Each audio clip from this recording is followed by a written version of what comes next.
Detroit at Baltimore.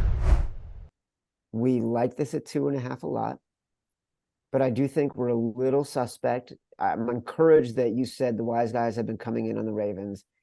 It's just we have to consistently believe the Lions are overvalued until we no longer believe the Lions are overvalued.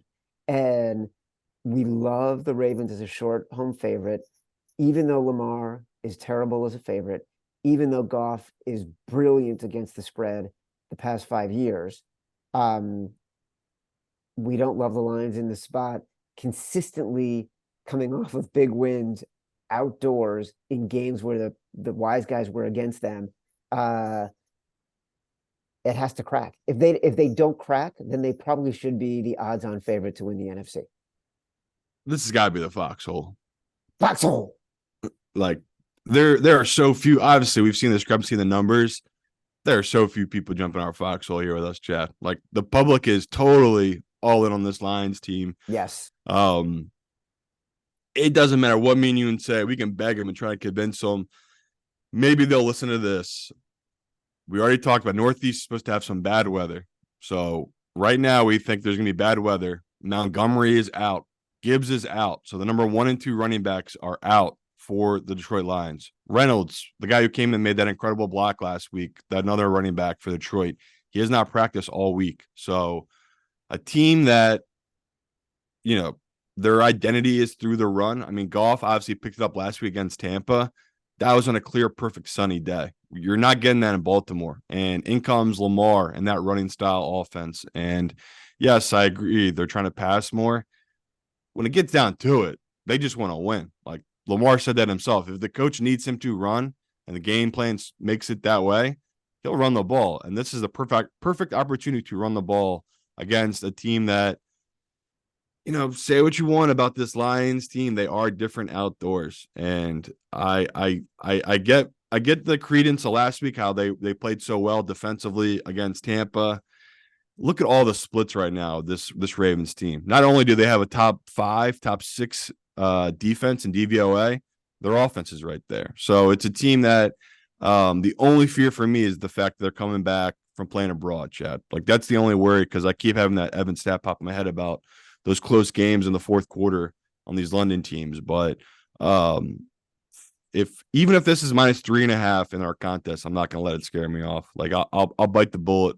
I'll ride it. But obviously, dream scenario, Chad, is the -2.5. But right now, I'm almost positive. I checked this morning. You can get the 2.5 in contest. So hopefully you guys don't move the number while we're doing this live show, and we can get the Ravens again. But we know the deal in the contest. If the line moves to whatever it is, the Ravens -120 at -3, it's going to be 3.5, or -115. It's going to be 3.5. It's still at 110. They might give us the -2.5, but yeah, the public is loving the Lions. All the money, everything's coming on their money line. All of the money's coming on their +3. We say it all the time, Chad. They might get away with one here. They sometimes the public does.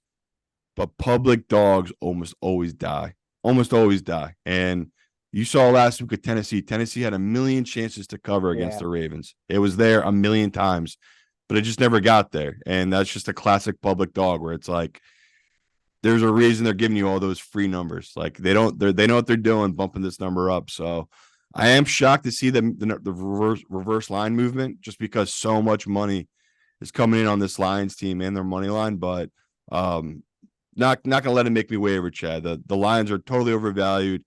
Even I think was it Brain Anderson? Someone at our own company put the Lions as the number 1 team in the NFL right now. Like, what are we doing here, people? So good spot to fade one of the most hyped teams in football right now, this Lions team.